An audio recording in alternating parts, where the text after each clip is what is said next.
Today we are taking you behind the scenes for an in-depth tour of the Enterprise API and the powerful core functionality that drives it. We will show you exactly how endpoints are built using a real-world example of implementing our API key system. This built-in system is designed for seamless application-to-application authentication using non-expiring tokens. It allows you to create an unlimited number of API tokens, define custom roles, and assign these keys to specific user groups to maintain strict, granular access control. For enhanced security, the application can also be configured to store these tokens in your database using OpenSSL encryption, rather than plain text. Let's look at how we actually build these endpoints. Within the Enterprise API, we support two distinct architectural patterns for structuring our controllers, which directly mirror our resource patterns. The first is the all-in-one approach, which you will see in our API v1. In this pattern, a single controller handles multiple actions, like create, read, update, and delete. It achieves this by utilizing multiple traits and injecting a unified, fat resource. This is a highly efficient pattern and works perfectly for standard, simple CRUD operations. However, as business logic grows, we often need more granularity. That brings us to our second pattern, the single responsibility approach, heavily utilized in our API v2. Here we use a dedicated controller class for a single specific endpoint, whether that's counting, listing, or creating. It uses exactly one trait and injects a specific single responsibility resource. If you are dealing with complex endpoints and want to ensure strict adherence to solid principles, this is the highly recommended approach. Let's dive into the code and see exactly how the identity module implements these concepts for our API keys. Let's look at this in practice. Here we have the API key create controller from our API v2. Notice how incredibly clean and focused this class is. It is designed to do exactly one thing. We achieve this by utilizing a single create action trait, which encapsulates the standard logic for this operation. But the most important part is in the constructor. Instead of injecting a massive unified service that handles every possible action for API keys, we inject a highly specific single responsibility resource, the API key create resource interface. Combined with our declarative routing, security attributes, and clean DTO mapping, this approach provides a highly maintainable endpoint with absolutely zero unnecessary dependencies. Stepping deeper into our architecture, we move from the transport layer down into the application layer. Let's look at the actual contract and implementation for our single responsibility resource. First, we have the API key create resource interface. Notice the detailed method annotations here. This isn't just for documentation. It ensures that your IDE provides perfect type hinting and auto-completion, which is a massive boost to the daily developer experience. Then, we have the implementation itself, the API key create resource class. Just like our controller, it is incredibly lightweight. By extending our core REST small resource and utilizing highly specific traits like resource create method and resource save method, we completely eliminate repetitive boilerplate.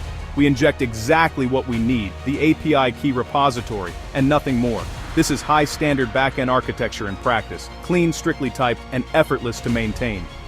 Moving deeper into our system, we cross into the domain layer. A fundamental rule of domain-driven design is that the application layer must never have a direct dependency on the infrastructure layer. It should only depend on abstractions. This is exactly why our API key create resource relies solely on a contract, the API key repository interface, which resides perfectly within our domain layer. Once again, notice the comprehensive method annotations. This guarantees strict typing and seamless static analysis throughout the application. Finally, we step into the infrastructure layer to see the actual implementation, the API key repository class. It implements our domain interface and extends a core base repository. By structuring it this way, the underlying database logic and the ORM are completely abstracted away from our core business rules. It is a clean, robust separation of concerns. Stepping back into the domain layer, let's briefly examine the core of our data model, the API key entity. Here, we take a highly pragmatic approach to domain-driven design. Instead of overcomplicating the architecture with endless mappers, we intentionally allow specific, powerful dependencies like Doctrine, OpenAPI, Ramsey UID, and select Symfony components directly within the entity to maximize efficiency. There are two critical details here designed specifically for high load.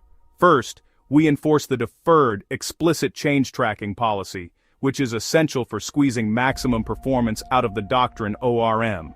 Second, For our identifiers, we are strictly utilizing UUID version 7. This gives us perfectly time-sortable keys that are highly optimized for database indexing. Now, let's shift gears and look at the other structural option our environment provides, the all-in-one approach, which we utilize in our API v1. Take a look at the API key controller. In stark contrast to the single responsibility approach we just explored, this controller is designed to handle every standard operation for the API key within a single class. Instead of a single action trait, we bring in an entire suite of traits, handling everything from count and find, to create, update, and delete. Accordingly, in the constructor, rather than injecting a highly specific resource, we inject the unified API key resource. We also handle our validation seamlessly by mapping our different HTTP methods to their corresponding DTOs right here in the DTU classes array. This approach is incredibly efficient for standard CRUD. It allows you to generate a complete, fully functional set of endpoints within your environment using just a few lines of code. Moving down to the application layer for our all-in-one approach, we have the API key resource. In stark contrast to the single-action version we just looked at, this class extends our core REST resource, which instantly equips it with a complete suite of methods. As you can see from the annotations, it handles everything out of the box: find, create, update, patch, and delete. But here is the true beauty of this setup. This is exactly where the differences between the two patterns end. Whether you choose the all-in-one approach or the single responsibility approach, both rely on the exact same API key repository class in the domain layer. This gives you complete flexibility in how you structure your endpoints without ever duplicating your core database logic.